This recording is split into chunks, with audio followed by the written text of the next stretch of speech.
අපේ කඩේ ළඟ කඩේ රස්සාව කරන්නේ රණවර අක්කා. ඒ අක්කාගේ රස්සාව රණවර මල් තම්බලා විකුණන එක. හැමදාම උදේ 6ට විතර අක්කා එයාගේ කඩේ ඇරලා පැය 2-3කින් ඔක්කොම විකුණලා කඩේ වහනවා.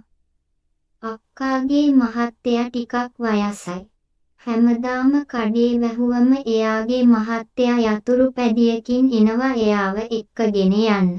ඒ මිනිස්සයා එයාට ඔව් කියනවා. අක්කාට වයස 45ක් විතර ඇති. මිනිහා 60ට වැඩි.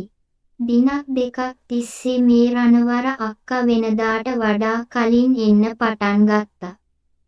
රණවර අක්කාගේ මහත්තයා එයාව කඩේ තියලා ආපහු යනවා. ඒ මිනිස්සයා කිරි ගොවියෙක්. එයා එයාව එක්කගෙන යන්න එන්නේ එයා කිරි දොවලා ඉවර වුණාට පස්සේ. දවස් දෙකක් විතර කඩේ අක්කාගේ වෙනසක් මම දැක්කා. මම ටිකක් පස්සෙන් පලෝ කරලා බැලුවා. රණවර බොන්න මිනිහෙක් එනවා. එයා පොලිස් නිල ඇඳුමකින් තමයි එන්නේ. එයා ඇවිත් අර රණවරා අක්කාට කතා කරනවා. අනේ මගේ රත්තරනේ. සුදු නෝනා. මගේ පැටියා. මගේ රත්තරන්. මම ඒක කියන පිරිමි කටහඬ හොයනකොට මම දැක්ක රණවරා බොන්න ආපු මිනිහා කියලා. ඒ මිනිහා රණවරා මල් වතුර ඔක්කොම අරන් කැලේට විසි කරනවා.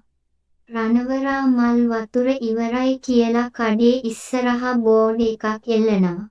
රණවරා අක්කාත් එක්ක කඩේ වහනවා. එක දවසක් මම පන්සලට ගිහින් ඇවිත් දොරේ යතුරු සිදුරෙන් බැලුවා. මම දැක්ක එක කියන්න බැහැ. ඒ මිනිස්සයා මේ අක්කව බිම තියලා ගහනවා. ඒ අක්කා හිමිහිට කෑ ගහනවා. ඒ මිනිස්සයා දවස් 2-3ක් එහෙම කරනවා. මම බලාගෙන හිටියා යතුරු සිදුරෙන් පින්තූරයක් ගත්තා. මම ඒක ඔයාටලට කියන්නේ කොහොමද? අක්කාගේ රන් සමනල ජෝඩුව පිම්බිලා. ඒ මිනිස්සයා නිලුම් කුළුණ ගොඩක් උසට උස්සලා.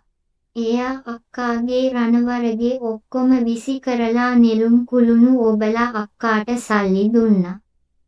ඒ මිනිස්සයා යකඩේක් වගේ ඇඟක් තියෙන මිනිහෙක්.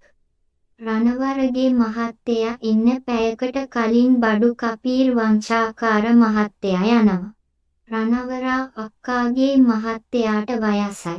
දවසක් කිහිපයක් මම දැක්ක රණවර අක්කාට වැඩේ කරනවා මම බලාගෙනම හිටියා.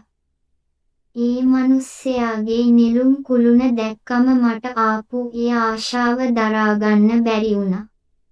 ඊට පස්සේ කොහොම හරි මම ඒ මිනිස්සයාව අල්ලගත්තා. ඒ මිනිස්සයා වැඩ ඔක්කොම විසි කරලා රණවරට ගැහුවා. අපේ මහත්තයා කවදාවත් මට එහෙම ගහලා නැහැ. මට ගහපු හැටි කිව්වොත් පිස්සුම හැදෙනවා. ඒ මහත්තයා දැන් මාරුවෙන් මාරුවට දෙකටම ගහනවා. ඊළඟ කතාව අහන්න.